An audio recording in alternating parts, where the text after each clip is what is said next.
And today our topic is the hidden side of modesty. So what we're going to try to talk about today is, what is modesty? How do you live a modest life? Why is modesty a goal? Shouldn't one sort of be proud and take pride in what they have or what we've done? And shouldn't, if God's hooked us up, if God's rained down His blessing on us, shouldn't we be public about that, right? We want to be thankful and appreciative to all that God has done to us, so why not be open about it? Alrighty, so for starters, we're going to look at the your first page in your source book over there, and it just talks about one of the NBA players. His name was Kenny Anderson, and there was a players' lockout about 10 years ago, and he filed for bankruptcy in October of 2005, and he was a man who made $60 million. $60 million, and yet he filed for bankruptcy, and he explained, well, he bought 8 cars, okay, and I don't think any of them were Ford Escorts, you know. So he rang up monthly expenses of $41,000, including outlays for child support, his mother's mortgage, his own 5-bedroom house in Beverly Hills, not to mention $10,000 in what he called hanging out money, because we all spend $10,000 a month for hanging out money. I mean, come on, we got to hang out. Can't do it much cheaper than that, right? And he also regularly would hand out between $3,000 to $5,000 to friends and relatives. There we go, right? He's the kind of friend I want to have. I tried friending him on Facebook as soon as I read that. So our question is there too much of a good thing? And obviously the answer to that is yes. I don't think we're here to say no, excess is always good.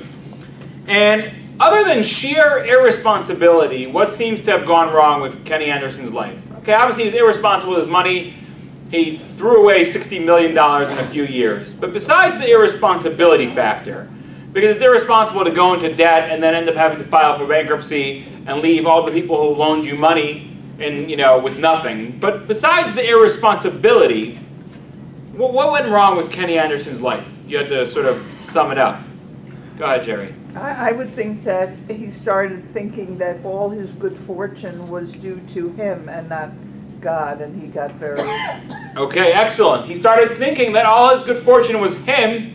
He was the king of the world, and it got to him, and then he started, when you think you're the king of the world, you're not very concerned with A, people around you, or how it's going to affect them, or B, whether or not this is something sustainable or not. So it sort of gets you start having this outsized, just very, very large perspective of self, which leads to living in a way that's totally, again, outsized and out of perspective with yourself.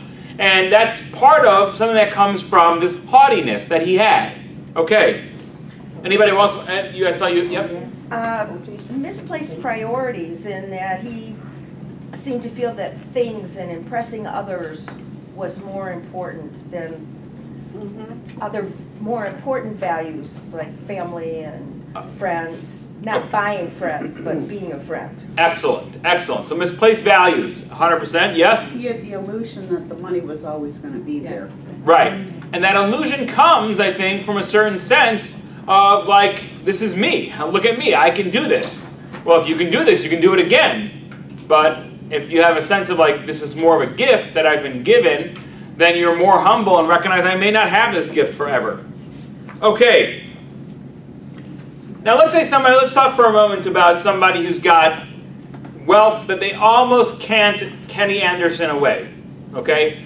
Let's talk about people like Warren Buffett or Bill Gates or whoever it may be. People who have billions of dollars and they put it into account. So we're going to take all the responsibility out of the factors, right? We're going to say he has $10 billion. He's got it in a trust fund that is guaranteed. He diversified it in 7 different trust fund companies. And they're giving him 5% a year, or 4% a year, poor guy, only making 4% on his $10 billion. So he's getting $400 million a year. Wait, did I do the math right? Yeah, 10% would be, I'm just trying to think of the math. You have $10 billion. Yeah, okay, so 4%. It's like a staggering number. 4% of your wealth gives you $400 million a year in income. Okay, so now you've got so much money, your children are taken care of, your grandchildren are taken care of. Is there any sort of rules on how you should spend your money, and what would they be? Now, give charity, fine, give charity. He gives $200 million to charity. He gives half of his money. He doesn't give a tithe of his income. He gives half of his income to charity every year. He gives $200 million to charity. He's got $200 million a year to spend. Are there any rules on how you spend that money? No. No? Okay. Spend it any way you want. Okay? Charter, I have a friend of mine, an acquaintance, who for a long time, his business was, he used to basically create travel programs for the super rich. You know, so he one time made a $2.5 million safari trip, right? Private jets to South Africa, you know, insane accommodations, $2.5 million trip. So you spend your money any way you want. You've got $200, you're giving half your money to charity, you spend the rest of your money any way you want. Does everybody agree? Does anybody have a different view? Your living expenses? Your living expenses are taken care of. Oh, okay. Right, $200 million. Okay. Oh, Now, your mortgage and your life here's the next questions we have to ask. So everybody here sort of agrees. You have $200 million a year. You're giving half your money to charity every year. You have $200 million left over. Spend it any way you want. It's God's gift to you. Spend it, you know, and you're giving away half to charity. So I personally, I'm not in that camp, and hopefully we'll see through this class today, the other side of that.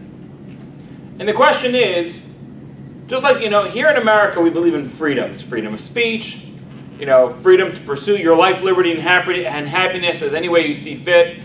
Judaism, we don't believe in freedoms. We actually believe in responsibilities. I don't have free speech. I don't believe in free speech. I, again, do not believe in free speech. I believe in responsible speech. I can't say whatever I want. If I say whatever I want, I'll be hurting other people's feelings. I don't believe in free spending of my own money. I believe in responsible spending of my own money. And if I live in a neighborhood that's struggling, and now I've got $200 million a year to kill, and I am just literally every day, new Lamborghinis and Porsches and Ferraris are pulling up to my house, how does that make everybody else in my neighborhood feel? jealous. Jealous? You're not going to live in that neighborhood. You're not going to. Okay, so that's one thing, right? So now you're already restricting my spending. You're saying you got to live in a neighborhood where everyone else is. You've got to. I said that you're just not going to live in a neighborhood that doesn't have. But let's say I do. Let's take it down a level. Let's say I don't have $200 million of disposable income a year, but I have $200,000 of disposable income a year, which is a very, very different number by orders of magnitude. But still. And I live in a neighborhood where it's convenient for me because I want to live around my synagogue, my community, my family, whatever it is. But people around my neighborhood don't have $200,000 to spend. If I have the most expensive car in the neighborhood, if I have the biggest house in the neighborhood, if my children are walking around with the most expensive clothing, and not just expensive, but conspicuously expensive clothing, how does that make the child in my kid's class who can barely afford a pair of shoes in Payless, and they have to see that every day my kid is walking in with a new pair of shoes, and Nike, and this, and Gucci, not forget Nike. Nike's, you know, when you got that kind of money, Gucci and Prada. How does that make every other child feel? Now you could say, well, they shouldn't feel jealous. And you know what, you're 100% right. But there's also a certain amount of how I flaunt my wealth and how I have to, if I'm them right now, if I'm talking to my child, and my child is saying to me, Daddy, you know, everybody else in my class, or this one person in my class has all this money and all this wealth and these cars, and I have to say to my child, don't be jealous. But if my child is the one who has all the money, I have to say to him, don't hurt other people. Don't flaunt it in a way that's going to cause pain to other people. Now, by the way, if you do live in a neighborhood where everyone's driving around with that, that's fine. That's a different ballgame. It's not sticking out. It's a more modest way. I mean, it's ironic. It's modest because everyone else is driving a Lamborghini, so your Lamborghini is a modest Lamborghini. But if you're in a neighborhood where everyone else is struggling to make car payments, and you're driving down one day with your Lamborghini, and one day with your Ferrari, and one day, that can cause a lot of pain to people who are struggling to put food on the table. So while, on one hand, they should not be jealous, but that's not for me to judge. For me to judge is, I have to judge myself. How am I making other people feel? How am I showing off the things that I have? Yes? I don't think you'd want to do that to your child. I think you'd want your child to have some sort of values, to know that you have to earn what you get, and if you hand them everything, that's a different issue. That's spoiling your child. That's a different question, and I agree with you, by the way. I don't want to spoil my child. That's 100% true. But that's not our conversation today, right? Meaning, let's say forget our child, how I drive around with my Lamborghini and Ferrari that I worked hard to make that $10 billion. I made an app, for crying out loud. You ever heard of WhatsApp, right? WhatsApp sold for $19 billion, right? I made an app. I worked hard for my money. Now I want to, and so forget my kids. My kids, I'm going to give them nothing. But me, I want to drive around with a Lamborghini, Ferrari, whatever it is. So the issue here is not just in terms of how I earned it or how I raised my children, but more importantly, how modesty plays a role in my house. And when we think of modesty, we always think of clothing for some reason, right? Is this being covered? Does this person dress modestly? Is this person not? Modesty only has a small fraction to do with clothing and what you wear and how promiscuous it might be or might not be. Modesty has to do with how you live your life in the public sphere. And are you the kind of person who's always making sure that they jut themselves out into the public sphere in a way that people almost can't look away? Okay. So, let's move along. Speaking about modesty, you could be very, very... Okay, so we talked about modesty in terms of wealth. Let's talk about modesty in terms of social media. You guys have all heard of Twitter. What is Twitter? Twitter is a platform. Say that again? I said I have no idea. You haven't got a clue. All right, good. Thank God. You're not missing out on much. Never tweeted. You made it this far without Twitter. Keep it up, right? So Twitter is a platform and an engine for many things. For one thing, it's for news to get out there. But for a lot of things, Twitter is a place for me to tell everybody that I just saw an amazing movie.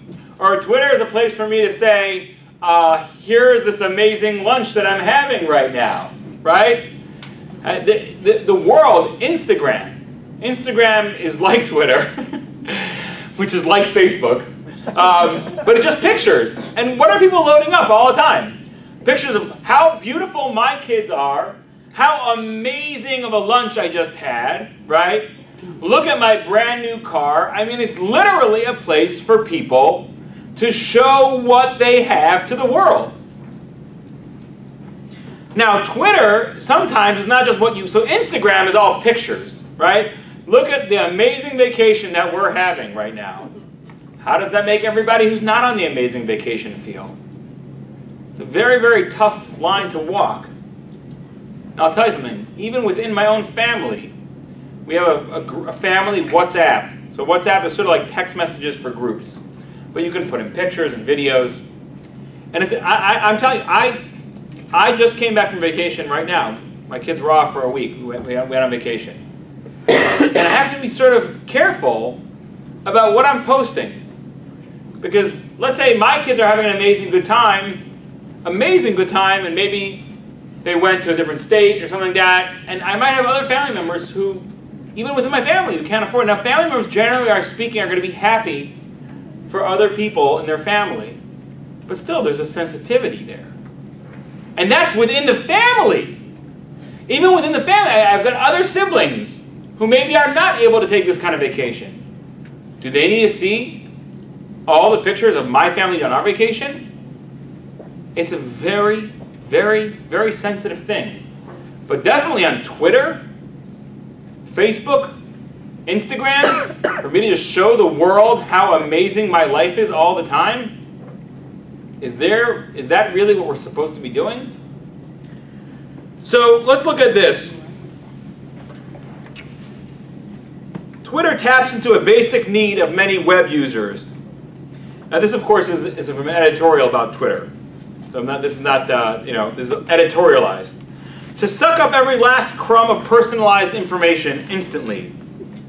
Steve Rubel, a public relations exec who can't seem to stop blogging about Twitter despite protests from some of his readers, points out Twitter was his first source of news for I. Lewis Scooter Libby's conviction. Great. Because I had Twitter, I found out about this guy's conviction faster. Other Twitter fans boasted that they beat the U.S. Geological Survey in relaying news about a recent moderate earthquake in San Francisco. Wow. You beat the U.S. Geological Survey in reporting crucial news. There was an earthquake today in San Francisco, and you got there first. For some, Twitter reflects the increasing power of word-of-mouth networks to change how news is made and defined and how marketing is distributed. That's a whole different issue today. You have people who are basically being paid to promote products, pretending to be just a regular community person and friend, which makes it kind of weird when somebody's trying to market you when they're really supposed to be your friend. But that's not what we're talking about. That's not a modest issue. But in pointing to a world where the noise of the social crowd is amped up exponentially, Twitter forces into the open a basic schism between those who want to know what everyone is doing all the time and those who are revolted at the idea of giving up that information or caring about anyone else's. We're hitting a world where we're constantly connected, says Dave Coate, a marketing consultant who wrote a blog post entitled Twitter is for Twits. It's creepy to me. Why does someone need to know that I'm putting on my socks? And here are some examples of real tweets, okay? Had nightmares about Ted Turner last night. He's a funny guy. Why isn't CNN funnier? I feel like I'm running for class president. I'll get us pizza for hot lunch on Tuesdays and Fridays. Witty. Sharp. The best way to find out if you can trust somebody is to trust them. E. Hemingway, right? I'm so smart that I can even tweet witty remarks from other people. There are no kings on Twitter, only jesters. Congrats to @8plusk, the king of Twitter. What is the most animal-friendly way to get a dog to stop barking? Call the vet. Off to a surprise B-Day party for ... Thank you for sharing. Wish them a surprise birthday. Maybe not. Okay, you got where we're going? This is how great it is. Off to a surprise birthday party for some ... Maybe not. Our dogs just took us for a walk. Anyone see a good movie this weekend? I think that one. That one's okay? Yeah, okay. Okay. All right, fair enough. It's a question. Yes. Okay. But look at what's going on over here. Now, by the way, some of those tweets came from Ashton Kutcher's feed. He was the first person ever to get 1 million followers on Twitter.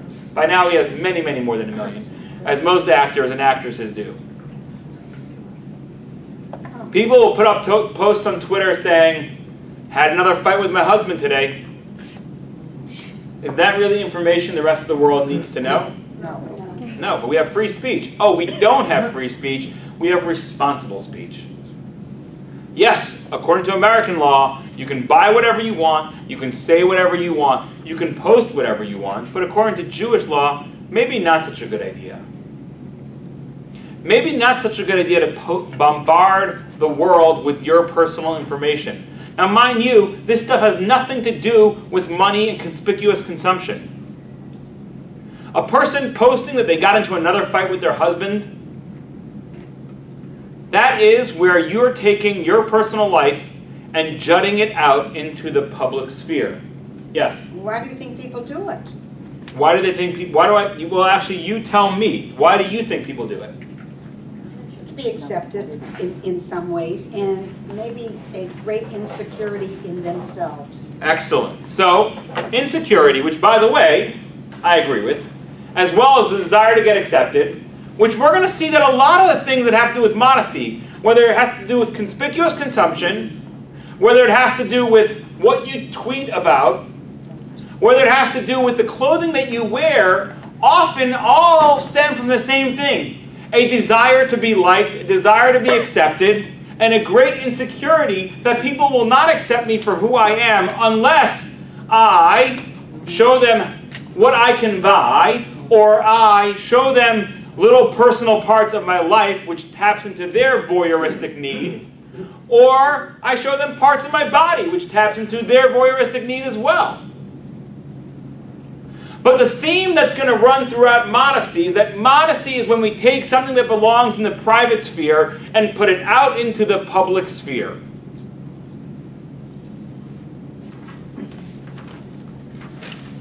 Next, let us read selections from an article called Girl Power on H.com.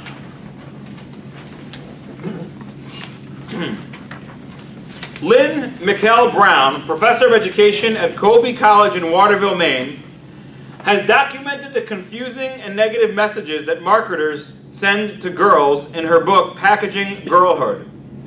They want to sell a message of girl power, but the products and clothes aren't about changing the world. They're about the look of the girl, which is increasingly pinkified and sexualized, Brown says. Tween is a marketing term used to encourage younger and younger girls to self-objectify. So you're not yet a teenager yet, but you're a tween. So why not go wild like a teenager? Often aiming for a model of a girly Paris Hilton or Britney Spears.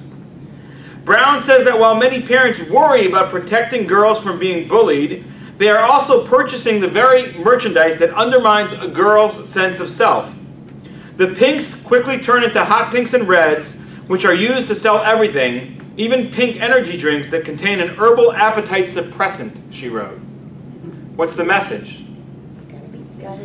When speaking to parent groups, Brown tries to raise awareness about the subversive impact of current marketing on girls' self-esteem.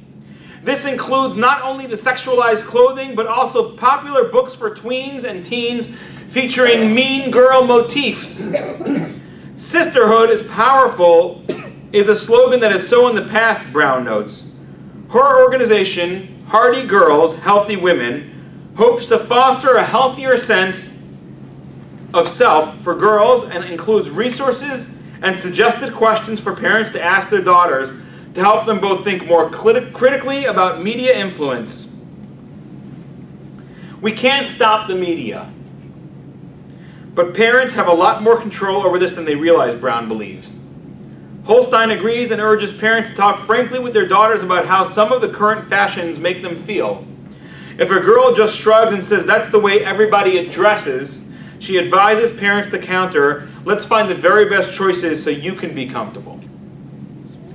But according to Gila Manelson, a Jerusalem-based author of The Magic Touch and Outside Inside and Head to Heart, and an internationally renowned speaker, body image is a red herring. The real issue is soul image, because when a girl feels good about herself as a person, her body image will fall into place.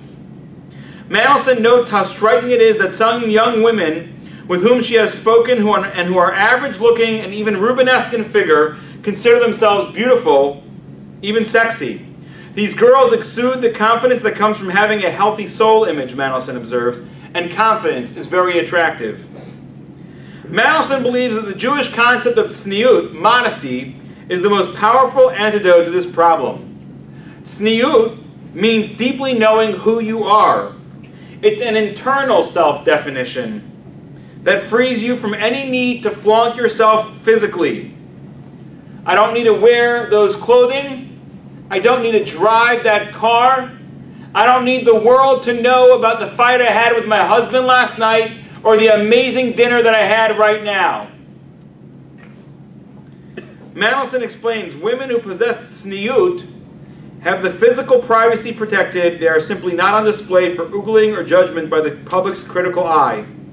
The beauty industry feeds off of women's insecurities, so the biggest enemy to that industry is a woman who has a healthy soul image and who carries herself with modesty. So I'd like to ask you, based on what you see portrayed in the media, what do you think, again, based not what your feelings are, but what is based on what you see in the media, what is expected from and valued in girls? Thin. What else? Well-dressed. Well-dressed. What does that mean? Thin. What does well-dressed mean? Put together nicely, wearing Put nice together clothes. nicely, okay. Is that it? That's all you see in the TV and the movies? Go ahead. Alyssa. Sometimes I think it's that to feel good about yourself, sometimes it's you have to put other people down. And you feel good about yourself when you have so many followers on your Twitter accounts, you've got all these girls who are following you and all the boys. And that's how you feel good about yourself. Right, so the message is that you are based on what people are looking at you or considering you to be. Okay? Anything else? How about modes of dress? How about modes of conduct? Do you know that in TV, of every 25 romantic scenes, only one of them is between a husband and wife? It means that 24 out of 25, 96% of portrayals of romantic involvement, physical romantic involvement, in the media is either going on between people out of wedlock or people committing adultery, people being with people that, it's an amazing thing. What is the message? It's okay. Where everything's okay, and where's love? Where's love really? Not in marriage. Only 4% of love is in marriage.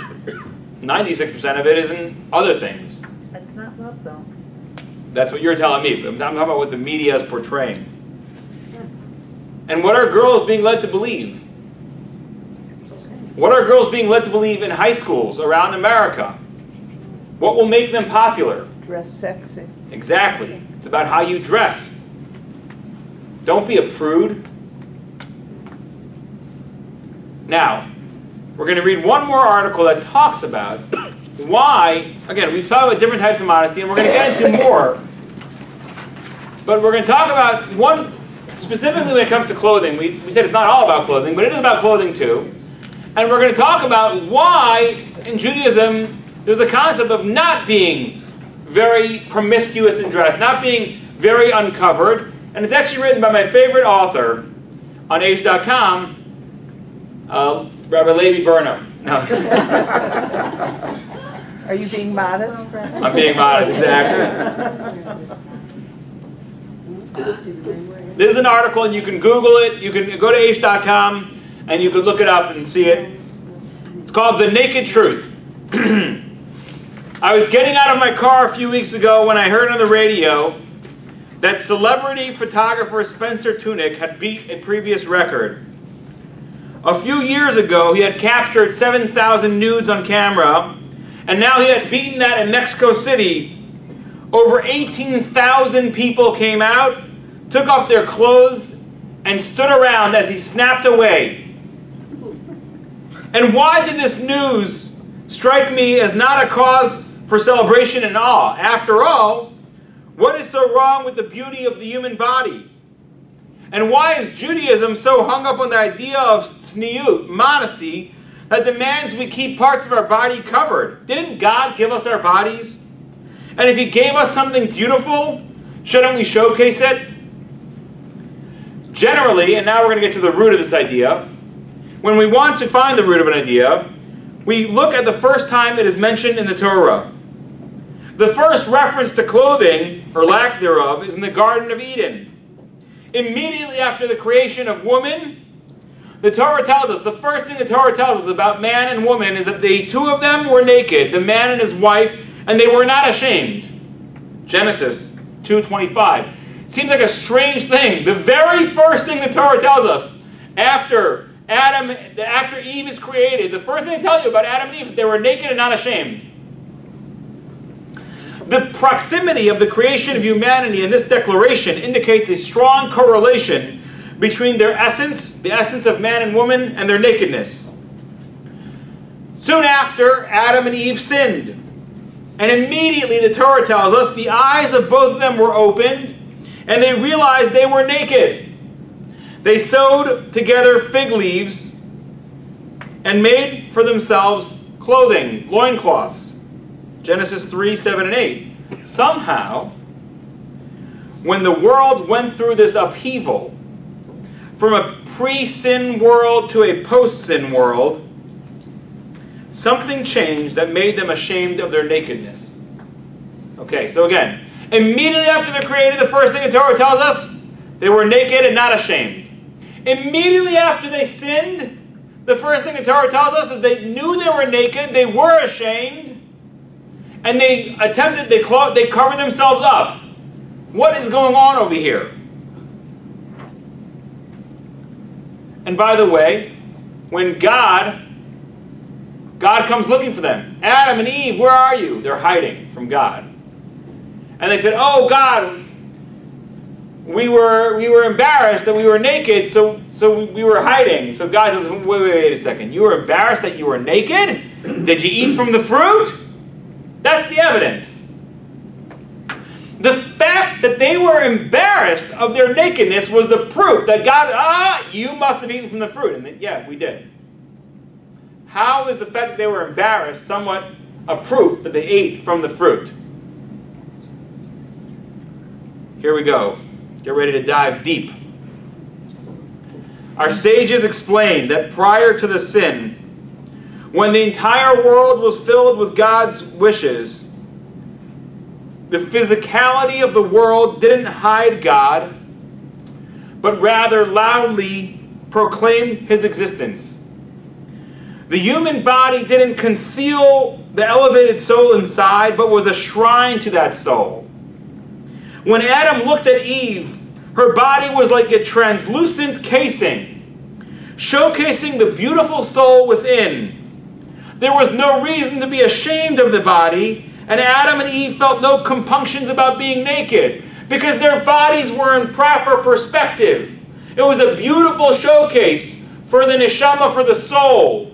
It's like you put your most beautiful silver dishes and gold, whatever it is in your house, you put it in a nice cabinet, and it's got a light perhaps, shining a light. That's what the body was to the soul. But with the primal sin, humanity showed that they favored the physical over God's word. God said, don't eat from the fruit. Which means that when they looked at the fruit, they should have seen it as something horrible. But instead, what did it say? When they ate from it, it said, and the woman perceived that the tree was good for eating and that it was a delight to the eyes. What? It was not good for eating and it was not a delight to the eyes, but somehow they're looking at something that's really bad for them and seeing it as really good because they're looking at the physical property and not its spiritual essence. Because of that, after the sin, human perception of the physical world changed. It no longer solely reminded people of the reality of God. It had another side. Something that hid reality and enticed as though it had a value of its own.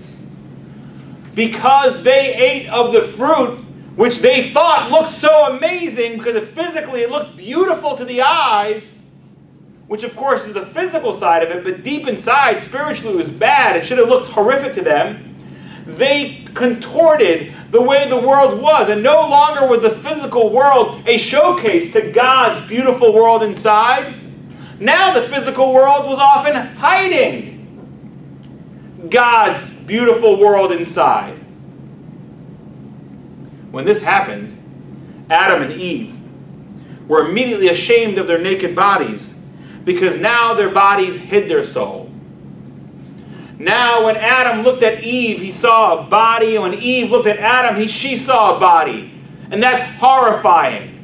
When you're a human being and someone else looks at you and all they see is a body, that's horrifying and embarrassing. And as soon as that happened, they rushed to cover themselves. How humiliating is it for a human being that someone looks at them and says, look at that body. What a degradation. Any onlooker would see only the physical shell, not the real essence of the human being that lay beneath the surface. Can there be any greater humiliation for a spiritual being than to be sized up as something totally physical? Could you imagine if you're a researcher who spent your entire life trying to cure cancer, and you're working at Harvard University your whole life. You worked hard. You wanted to be a research doctor at the best research institutes. You spent time working from the time you were 11 years old. You were already reading high school textbooks. And then throughout high school, you were studying for your SATs, and you got in, and you went to undergrad at Stanford and graduate school. You went to medical school at Harvard. And all you want to do is cure the world of cancer. And that's what you spend your days and your nights in. And then one day you get off of work and you walk into a bar. And some dude, half drunk on the other side of the bar, says, "Hey, check out that woman. She's blank, got this and this," and starts talking about your physical attributes. What a disgusting degradation. She's not a body. She's an amazing human being right over there. She's spending her entire life trying to cure cancer and help the rest of the world. And she walks into the bar, and all you can do is make a comment about her body? What a degradation. So when I don't want people to make those kind of comments, I cover that over. I don't want you to see that. I don't want you to get distracted by that. Because that's not who I am. This, by the way, explains why animals don't wear clothing. Because they are no different on the inside than on the outside.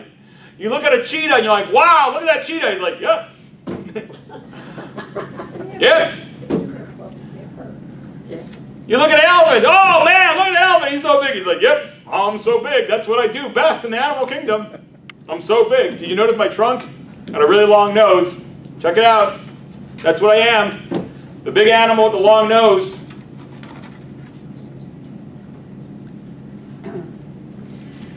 Animals don't have divine souls that humans have. When you look at them, you are seeing what they are, and therefore there's no reason to hide behind anything. Now, of course, the solution to Adam and Eve's embarrassment was to cover themselves, so that looking at them, you can't see their body. You have to focus on who they are and talk to them.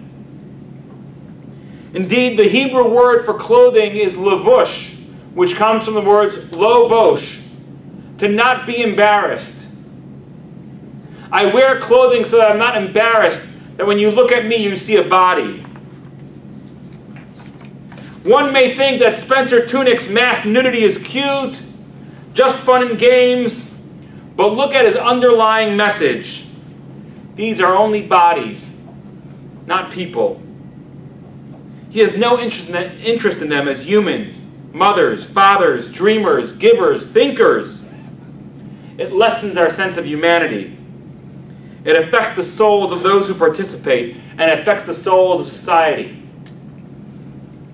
Our world has enough problems with people being objectified. We need to restore the view of every human being created in the spiritual image of God. Tunick may have set a world record, but let's not make the mistake of calling that progress. That's the Jewish view in terms of clothing. Modesty is not putting out into the public sphere something that belongs in the private sphere. My body does not belong out in the public sphere. It belongs in the private sphere. You want to know me? Right here, talk to me. Get to know me. Ask me about me. You won't find it on my Twitter feed. You won't find it on my Facebook. You won't find it on my Instagram. And you won't find it on my body. You're going to find it right here. Because I have a lot to offer. But you need to engage with me in order to get it. I'm not putting it all out in the public sphere. If you look at source number 1, God says in the book of Micha 6:8, Higilecha Adam ma tov. He has told you, man, what is good. Uma Hashem doresh mi'imcha. And what does God demand of you? Ki im asos mishpat.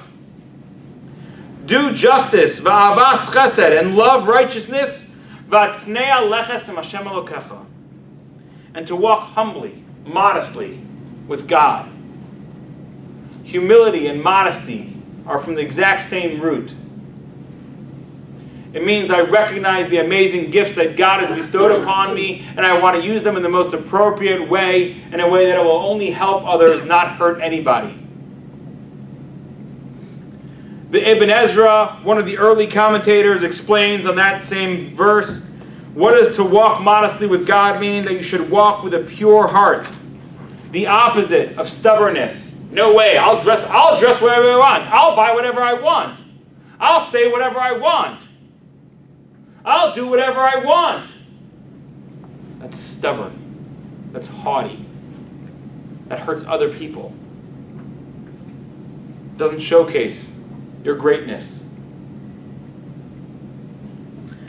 Furthermore, Proverbs says, when pride comes, then comes shame. Right? The pride goeth before the fall.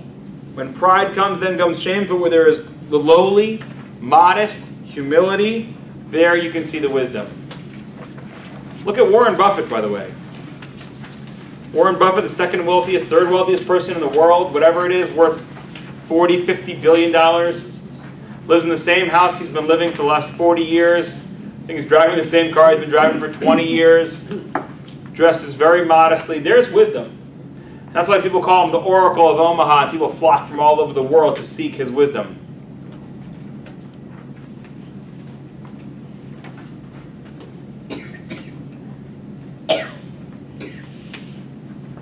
Source number 6. Let's skip ahead a little bit. Rav Elazar said, this is in the Babylonian Talmud, Tractate Sukkah 49b. What is the meaning of the verse that we just read before from Micha? He has told you, man, what is good and what does Hashem require of you, but to do justly and to love righteousness and to walk humbly, modestly with your God. Do justly, this is the performing of justice. Love righteousness, these are acts of kindness.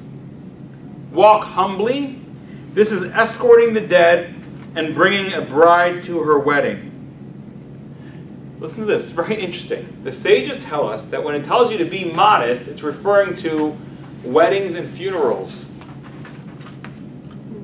Making a modest wedding and funeral.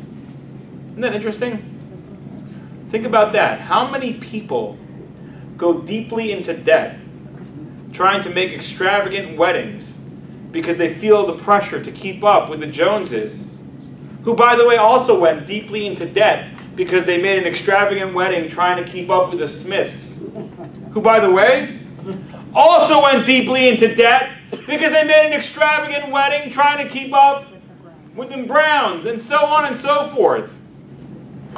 The Talmud tells of an era, in funerals we don't see this as much. There's a slight difference in funerals, but in weddings we see it big time.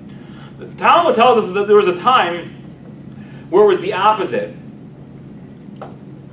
with a peer pressure to make an elaborate funeral. In those days, they would, believe it or not, they would actually have music, like mournful music at a funeral.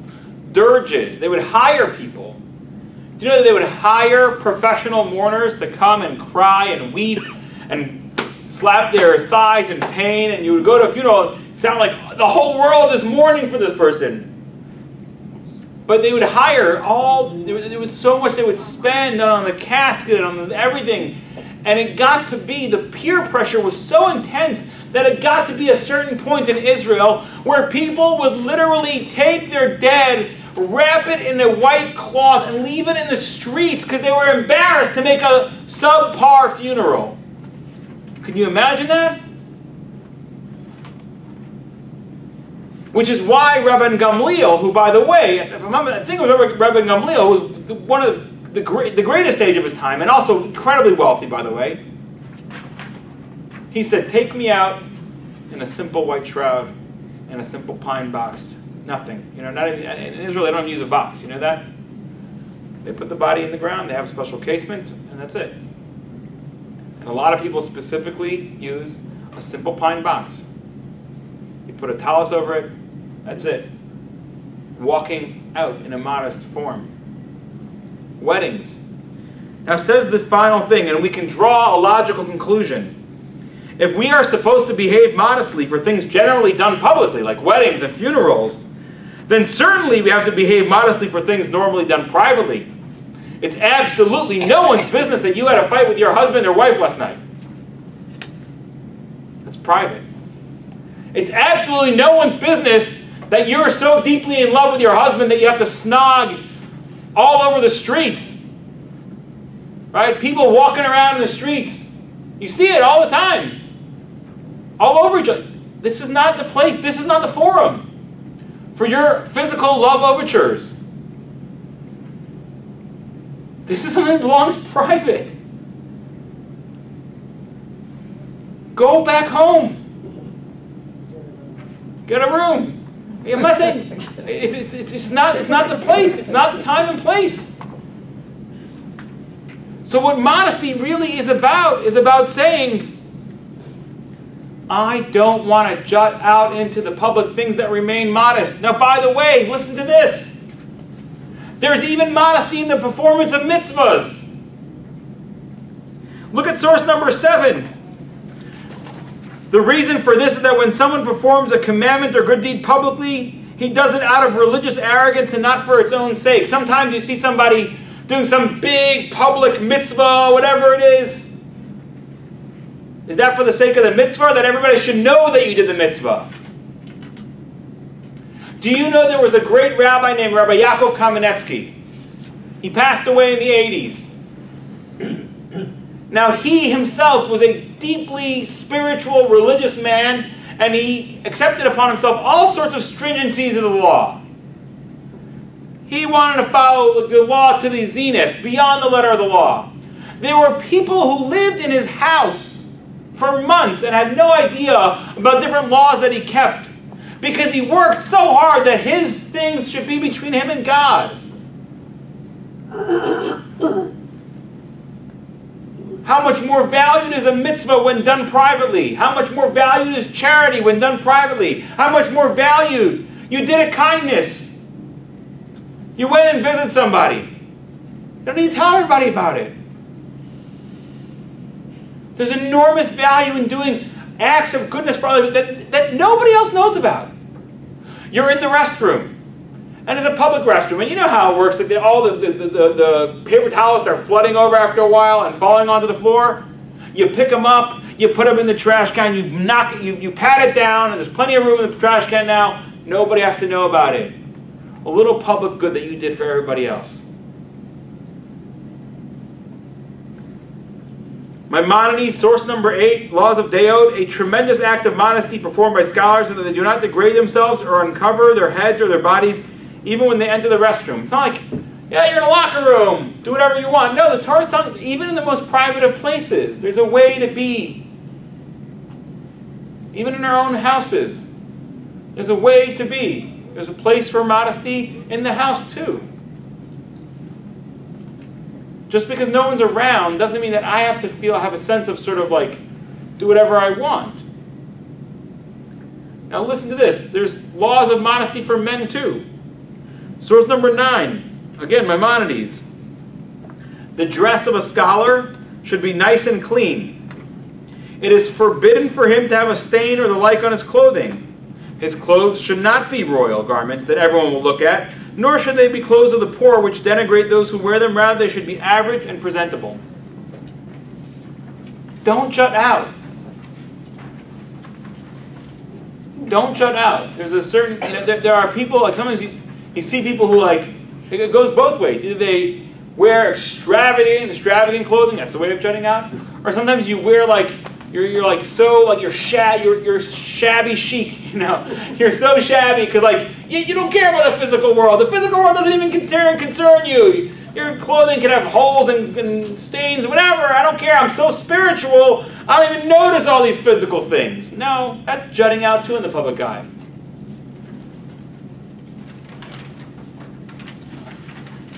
Let's conclude with a final beautiful note that it's not only us who recognizes us. There was a evil prophet named Bilam who was hired to curse the Jewish people. And every time he came to curse the Jewish people, he ended up giving the Jewish people a blessing. And one of the times when he went up, he was standing on a mountaintop overlooking the Jewish camp, and he said, when he wanted to curse us, but he ended up saying such a beautiful blessing that it became part of the service in the morning. He said, Matovu ohalecha Yaakov Mishkenosecha Yisrael. How good, how beautiful are your tents, O Jacob, your dwelling places, O Israel. What did he see? He said that the Medrash tells us that what he looked at is he saw a camp with 600,000 families. And they all had tents, but yet not a single tent did the entrance of one tent face the entrance of another tent. My tent entrance went this way, your tent entrance went that way, so no one's looking into your tent. Your business is your business, is your business, is your business. And that's the essence of modesty, the idea of modesty. When God gives us blessings, should we flaunt it? No, it's our business.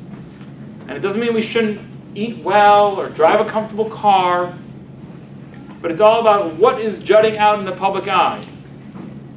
And when we can be like that, when we can be a nation that everyone looks at us and says, wow, look at those Jews. No one's in anyone else's business. No one's in anyone else's tent. No doors of anyone's tents are open to the world. That's when we truly become the nation that even the non-Jews who want to curse us have to say, Matovu ohalecha Yaakov, how great are your tents, Jacob, Mishkanosecha Yisrael, your dwelling places, O Israel. Thank you so much for coming, and thank you for listening.